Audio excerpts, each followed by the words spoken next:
श्री स्वामी समर्थ. स्वागत आहे तुमचं माझ्या युट्यूब चॅनलमध्ये. आजचा दिवस तुम्हाला खूप छान सुख समाधानाचा आणि आनंदाचा जाऊ देत ही स्वामींच्या चरणी प्रार्थना करते आणि आज या नवीन व्हिडिओला सुरुवात करते. तर बघा मित्रमैत्रिणींनो, नुकतंच 2026 नवीन वर्ष जे आहे तर ते सुरुवात झालेली आहे आणि या 2026 वर्षामध्ये येणारा पहिलाच नवीन वर्षातील पहिला सण म्हणजे मकर संक्रांत ही 14 जानेवारी वार बुधवार या दिवशी साजरी केली जाणार आहे. कारण की मकर संक्रांत हा हिंदू सण सूर्यदेवाच्या मकर राशीत प्रवेशाचा दिवस आहे. याला उत्तरायणाची सुरुवात मानली जाते. तेव्हा सूर्य दिशेला फिरतो आणि दिवस मोठा होऊ लागतो आणि रात्र जी आहे तर ती छोटी होत जाते. त्यानंतर या मकर संक्रांतीचा शुभ काळ हा 3:13 पासून ते 6:20 असणार आहे.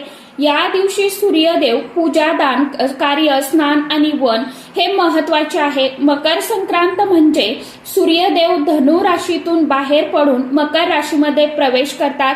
हे खगोलीय संक्रांती पृथ्वीवर प्रकाश, सकारात्मक ऊर्जा, ज्ञान आणि समृद्धीचा शुभ संकेत मानला जातो. हिंदू धर्मात उत्तरायण हा अत्यंत शुभ काळ मानला जातो. कारण भगवान सूर्यदेवाची उत्तर दिशेने जाणे हे ज्ञान, मोक्ष आणि शुभ फळासाठी उत्तम वेळ आहे. पुराणामध्ये सांगितलं आहे की मकर संक्रांतीच्या दिवशी भगवान सूर्यदेव ऋतूंमध्ये परावर्तन करून दिवस वाढवून प्रकाश, ज्ञान आणि सकारात्मक ऊर्जा वाढवतात आणि भक्तांचे जीवन उजळवत असतात. हे आपल्या धर्मग्रंथात जीवनात प्रगती आणि आरोग्याचे वरदान मानले जाते.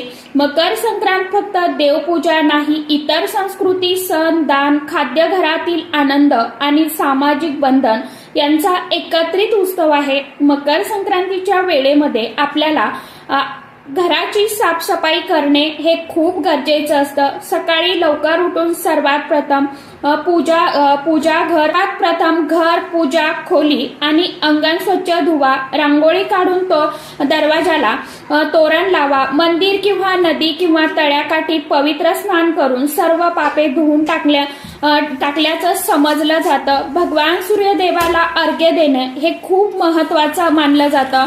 पाण्यामध्ये थोडेसे तीळ मिक्स करून तुम्हाला त्यानंतर हे अर्घ्य जे आहे तर ते अर्पण करायचं आहे आणि घरी छोटासा हवन तुम्ही करू शकता. दिवा लावा. मन, घर आणि वातावरण पॉझिटिव्ह एनर्जी वाढवते. मकर संक्रांतीच्या दिवशी आहाराचे खास विशेष महत्व आहे. शरीर आणि मन या दोघांसाठी संतुलन आणि उष्णता या दिवशी खाण्यासाठी घरामध्ये तुम्हाला तिळगुळ खायचे असतात. त्याचबरोबर पुरणपोळी, गव्हाचे पदार्थ, साखर, तीळ मिश्रण पदार्थ या दिवशी खाल्ले जातात. हे पदार्थ शरीराला उष्णता देतात. मकर संक्रांतीच्या दिवशी काय टाळावं? या दिवशी नकारात्मक विचार, नकारात्मक वर्तणूक टाळावी. समजता, दुष्टता, तणाव, भांडण, द्वेष धारण करणारे सर्व गोष्टी टाळाव्या. जमिनीचे, वनस्पतीचे नुकसान करू नये. वृक्ष तोडणे, पाणी नष्ट करणे, विनाश करणे या गोष्टी करू नये. त्याचबरोबर अपशब्द बोलणे टाळावे. शरीरावरती जड, तिखट, तेलकट असे पदार्थ जे आहेत तर ते खास करून या दिवशी खाल्ली जात नाही. दान धर्म करावे. त्याचबरोबर गोरगरिबांना अन्नदान करावं, वस्त्रदान करावं. यंदाचं 2026 वर्ष मध्ये मकर संक्रांती सोबतच षटशिला एकादशी येते. षटतिला एकादशी भगवान श्रीहरी विष्णुदेवांना समर्पित आहे. तिळाचा वापर आणि दान, स्नान, हवन, तर्पण केले जाते. हे व्रत पापनाश आणि मोक्षासाठी अत्यंत शुभ आणि फलदायी मानले जाते. याचा लाभ व्हावा म्हणून दिवसभर उपवास करावा. मकर संक्रांतीला सुगड पूजन केलं जातं. त्याचबरोबर मातीची किंवा जी काय आपल्याकडे धातूची छोटीशी भांडी असतात त्यामध्ये नवीन हंगामातील जे काही पदार्थ आहेत तर ते भरले जातात आणि सुगड हे अन्नपूर्णा देवीचं प्रतीक मानलं जातं. घरामध्ये अन्नधान्य कधीही कमी पडू नये यासाठी सुगड पूजन जे आहे तर ते केलं जातं. या दिवशी खास करून आपल्याला काही गोष्टी ज्या आहेत तर त्या करायच्या नाहीये. काही वस्तू आपल्याला आपल्या घरामधून द्यायच्या नाहीये. आता कोणत्या वस्तू आपल्याला चुकून सुद्धा या दिवशी कोणाला द्यायच्या नाही याविषयीची संपूर्ण माहिती आजच्या या नवीन व्हिडिओमध्ये मी तुमच्या बरोबर शेअर करणार आहे, त्यामुळे तुम्ही हा व्हिडिओ स्किप न करता शेवटपर्यंत नक्की बघा। चॅनलवरती तुम्ही जर हा व्हिडिओ पहिल्यांदा बघत असाल तर चॅनलला आवर्जून सबस्क्राईब करा आणि असेच नवनवीन माहितीपूर्ण व्हिडिओ बघण्यासाठी समोरील बेल आयकॉनलाही प्रेस करा।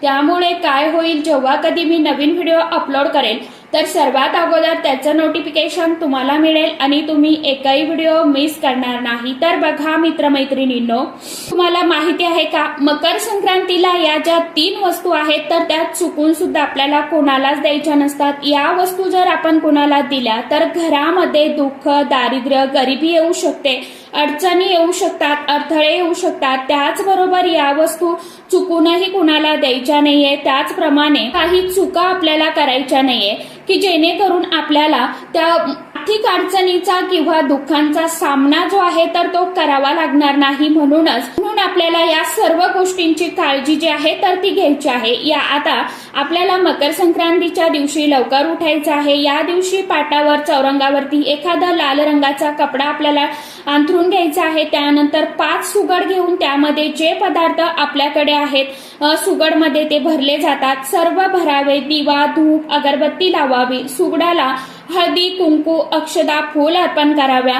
हे अन्नपूर्णा देवी माता, लक्ष्मी माता, माझ्या घरात अन्न, धान्य, सुख, शांती, समृद्धी आणि भरभराट आपल्याला माझ्या घरामध्ये नांदो, अशी आपल्याला मनोमन प्रार्थना करायची आहे। त्यानंतर नैवेद्य अर्पण करायचं आहे। हळदी कुंकवाला तुम्हाला या दिवशी अत्यंत धार्मिक महत्व असतं। सौभाग्य, आरोग्य आणि घरातील शांतता, माता लक्ष्मीची कृपा राहण्यासाठी हे हळदी कुंकू जे आहे तर ते केलं जातं।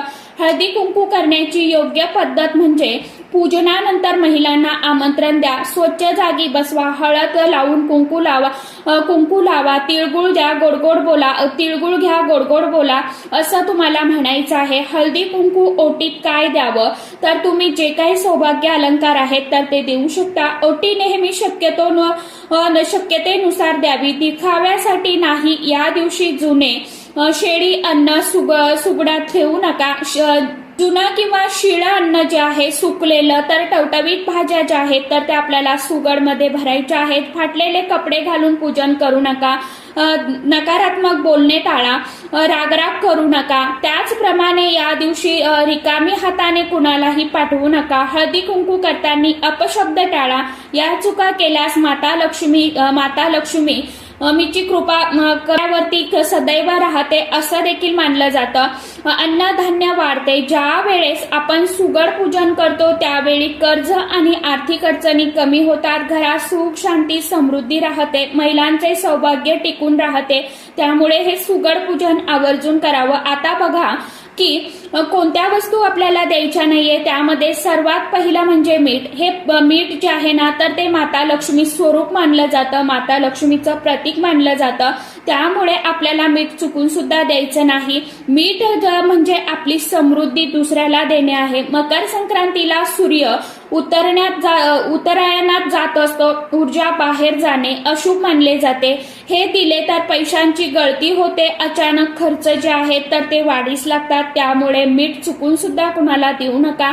त्यानंतर समोरचं म्हणजे तेल किंवा तूप असेल हे कुणालाही देऊ नका। तेल हे कर्म आणि नशीब आहे। संक्रांतीला तेल देणे म्हणजे आपले नशीब हलके करणे। विशिष्ट घरातून तेल बाहेर जाऊन देऊ नका, कामात अडथळे येतात, मेहनतीचे फळ कमी होते। त्यामुळे या दिवशी तेल चुकूनही कुणालाही देऊ नका। तिसरी जी वस्तू आहे ती म्हणजे पैसे उसणे किंवा उधार देणे। या दिवशी शक्यतो करून टाळावं। दान केलेले असते पण उधार पैसे देणे टाळावे। म्हणजे आपण म्हणतो ना, जे उसने पैसे देतोय तर ते पैसे देणं आपल्याला टाळायचं आहे। हे दिले तर पैसे घरात येण्याच्या अडचणी येतात, आर्थिक अस्थिरता जाणवते। संक्रांतीच्या दिवशी दान आधीच ठरवून करा, उधार देऊ नका। त्यानंतर चौथी वस्तू जी आहे तर ती म्हणजे झाडू। झाडू ही घराची लक्ष्मी असते। संक्रांतीला झाडू देणे म्हणजे समृद्धी बाहेर काढणे। त्यानंतर 5वी जी वस्तू आहे ती म्हणजे जुने कपडे। संक्रांत हा शुभ आणि नव्या ज्या गोष्टी आहेत तर त्यासाठी मानला जातो। त्यामुळे फाटलेले कपडे हे नकारात्मक ऊर्जा आकर्षित करतात, त्यामुळे आपल्या घरातील सौभाग्य कमी होते। त्यानंतर ची वस्तू जी आहे ती म्हणजे इथे काळे तीळ सोडून तुम्हाला बाकीच्या ज्या काही वस्तू आहेत ना तर त्या चुकून सुद्धा आपल्याला कोणाला द्यायच्या नसतात, कारण संक्रांत सूर्याच्या संबंधित आहे। वस्तू सूर्य ऊर्जेला विरोधी मानल्या जातात. त्यामुळे यानंतरची वस्तू आहे ती म्हणजे रिकामी भांडी. रिकामी भांडी जी आहेत तर ते सुद्धा चुकूनही कुणाला देऊ नका.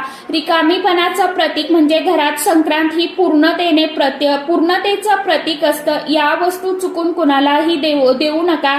मग काय द्यावं? तुम्ही तिळगुळ द्या, धान्य, भाजी, ऊस, उपदार वस्तू, अन्नदान, यामुळे या सर्व गोष्टी तुम्ही देऊ शकता. त्याचबरोबर प्लास्टिकच्या वस्तू ज्या असतात तर त्या सुद्धा कोणाला देऊ नका. धारदार वस्तू, चाकू, सुरी, विळी, पिन अशा वस्तू ज्या असतात तर त्याही चुकून सुद्धा कुणाला आपल्याला या दिवशी द्यायच्या नाहीये. तर अशा पद्धतीने आपल्याला काही वस्तूंचं दान करायचं आहे. काही वस्तू ज्या आहेत तर त्या चुकून सुद्धा कोणालाही द्यायच्या नाहीये. तर आशा करते व्हिडिओमध्ये सांगितलेली माहिती सर्वांना समजलीच असेल. ज्यांना काही अडचण असेल, ज्यांना काही प्रश्न असतील तर त्यांनी कमेंट बॉक्समध्ये कमेंट करू शकता. कमेंट बॉक्समध्ये ओम नमो भगवते वासुदेवाय नमः किंवा श्री स्वामी समर्थ आवर्जून सर्वांनी मंत्र लिहा. तर चला, आजच्या व्हिडिओमध्ये इतकीच माहिती होती. कशी वाटली नक्की सांगा. व्हिडिओ आवडला तर चॅनलला आवर्जून लाईक, शेअर, सबस्क्राईब जरूर करा. परत भेटूया नवीन माहितीसोबत, नवीन व्हिडिओसोबत. तोपर्यंत सर्व माझ्या युट्यूब परिवाराला श्री स्वामी समर्थ.